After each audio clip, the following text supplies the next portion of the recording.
মূর্তি। জাহেলি যুগে বিশ্বনবীর কাছে যখন সর্বপ্রথম তাওহীদের দাওয়াত আসলো, ওই সময়ে একটা লোক মূর্তির পূজা করত, মূর্তিটারে খুব দেখভাল করত, যত্ন করত, আদর সোহাগ করত। আর রাত্রিবেলা এটার সামনে মিষ্টি দই হালুয়া চিরা রাইখা কেঁদে কেঁদে মনের জ্বালার কথা মূর্তির কাছে কইত। সে ভাবতো এটাই আমার বড় খোদা। সে কি ভাবতো? এটাই আমার, এটারে বললেই এটাই আমার বিপদ থেকে মুক্তি দিবে, আমাকে পরিত্রাণ দিবে, আমাকে সেভ করবে। এটা এভাবে সে আল্লাহকে বাদ দিয়ে মূর্তির ইবাদত করত, মূর্তিকে খুব যত্ন করত। একদিন কোন এক কাজে মূর্তিটাকে রেখে সে ঘরের বাইরে গেল, এক পাশে গেল। কাজ শেষে এসে দেখে তার এই মূর্তির গায়ে পানি। মূর্তিটাকে দেখতে মনে হচ্ছে যে কে যেন গোসল করায় গেছে, পানি। তো সে ভাবলো যেহেতু আমার খোদার গায়ে পানি, এটা নিশ্চয়ই ভালো পানি হবে।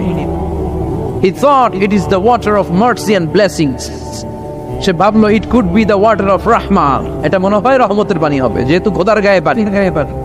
তো রহমতের গায়ে পানি শুকিয়ে যাওয়ার আগে খেয়ে ফেলি, তাহলে সব রহমত ঢুকবে কই? পেটে। When he thought it is the water of rahmah, water of mercy and blessings, he started to suck it with his tongue. সে জিহ্বা দিয়ে চাটতে শুরু করছে, চেটে চেটে সব রহমত নিয়ে নিচ্ছে পেটে।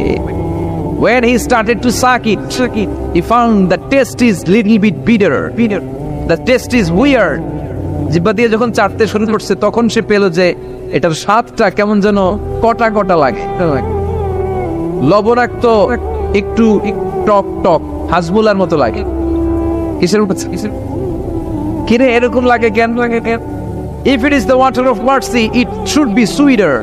এটা যদি রহমতের পানি হয়, এটা সুইট হবে, মিষ্টি হবে। টক লাগে কেন? কটা লাগে কেন? ঘটনা কি? খুঁজতে লাগলো ডানে বায়ে, খুঁজতে খুঁজতে দেখে ঘরের পাশে দুইটা খ্যাকশিয়াল। অনেকে এই বর্ণনাটা দিতে যে কুকুরের কথা বলে, কিন্তু হাদিসে এসছে খ্যাকশিয়াল, সাহালাবা, দুইটা খ্যাকশিয়াল। দেখলো যে একটা খ্যাকশিয়াল এখনো পা উঁচু করে রাখছে, মাঝখান থেকে রহমতের পানি এখনো কিছু পড়ছে। Just dropping the water of rahmah. এখনো পড়তেছে টপ টপ, বোঝা যায় না? বোঝা যায়।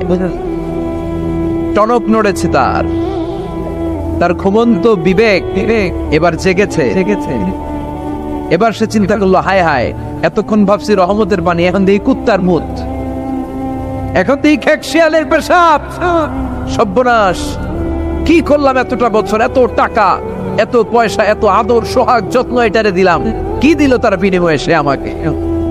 যে একটা খ্যাকশিয়ালের পেশাব থেকে, কুকুরের পেশাব থেকে নিজের বাঁচাতে পারে না, সে জাহান্নামের আগুন থেকে কিয়ামতের দিন আমারে কেমনে বাঁচাবে?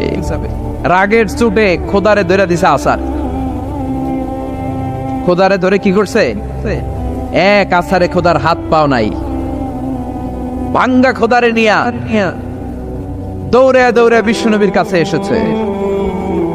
এসে বলল, আব্দুল্লাহর বেটা মোহাম্মদ, এতদিন ভাবছি এটা খোদা, এখন দেখি হুদা। এটার পিছনে ভিড়ছি, এটার কোনো পাওয়ার নাই, সব পাওয়ার আছে একজনের। চিল্লায় বলো, তিনি কে?